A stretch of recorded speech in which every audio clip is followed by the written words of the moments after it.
I love this topic, okay? And I'm glad that we've assembled everybody here. So we reached out to our friends at the Westgate in Vegas, and we got hypothetical lines on games if they took place between the best college team and the worst pro team. Ooh, so in football, Alabama would be a 28.5-point underdog against the Buffalo Bills. In basketball, Duke would be a 22.5-point underdog to the LeBron-less Cleveland Cavaliers. Have at it. I have my thoughts, which I will share. Have at it. Shanae? I hate to do this and be that person and do this to my sport, but I like Duke versus the Cavs. I'm not gonna lie. When you have 5 players versus 11 on a football field, 5 players, the 1-2-3 punch of Duke is real. So I think they might, catch these hands. Okay, but you'll take Duke to cover, or they have a legit shot to win? I think Duke could compete with the Cavs. Look, I'll tell you this. I haven't seen the Cavs play this year and don't really care. That should be your answer. I do know this, though.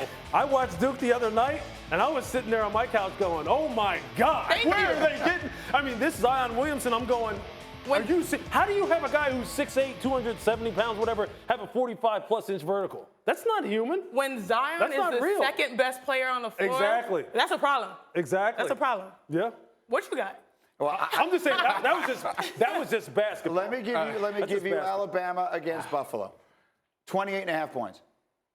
I'm not taking Alabama. I'm taking Buffalo. I went back and we looked up your 0-1 Miami Hurricanes team. Maybe the most talented college football team ever assembled. Yes. You had like 15 guys that wound up playing a decade in the NFL. You had a ton of Pro Bowlers. Yes. I understand in football, you can't have a bunch of 19-year-old kids out there against a bunch.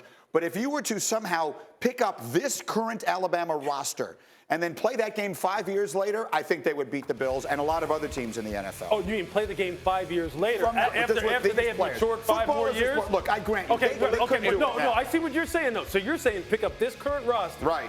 Fast forward 5 years. Correct. Same roster played against today's Buffalo Bills. After they ate their Wheaties. Oh, they'll crush Buffalo. No, they wouldn't. In 5 years, Johnathan? They wouldn't. Johnathan, hold on. In 5 years. Buffalo not right now. In 5 years. Players. In 5 years. Let's just take away the quarterback position for a second. All right. They would That's wax a pretty big thing to take away. That offense is bad. Wait. The fact that you have to say that is a problem. That offense is bad. The offense is bad, but you cannot disrespect these guys. You have LaShawn McCoy, who can play. You have Kyle Williams. You have Jerry Hughes. You have good players on the Buffalo Bills team. In 5 years. In 5 years, Peterman won't be there. Somebody will be there. No.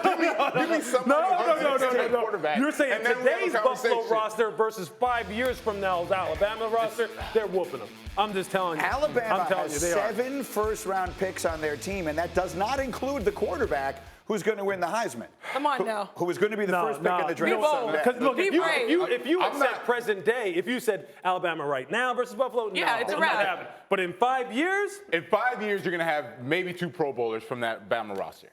Maybe 2. From the Bama, right now. 5 years from now. Or maybe more. They're going to be more than that. Or maybe more. Give me, after Quinnen Williams and Tua, who do you have? Thank you. The running backs are all going to be very good players. The secondary is good. The linebackers are good. They're not great. Like Quinnen Williams is going to be a great player. Tua is going to be a great player. After that, you only have 2. Jerry Judy's not going to be a great player? He's going to be a very good player. I love this conversation. Jerry Judy looks like a skinny Jerry Rice. Yeah, exactly. He's a little too skinny. We need some meat. But in 5 years, he will. I also know that Louis Reddick is watching Duke and he's watching Zion. He's thinking, how is that guy not rushing the passer someplace? I'm telling you what, I said I was going to draft him for my fantasy team. I don't even know where I'm going to put him. I'm just going to put him on my fantasy team. Okay, this is my favorite conversation ever.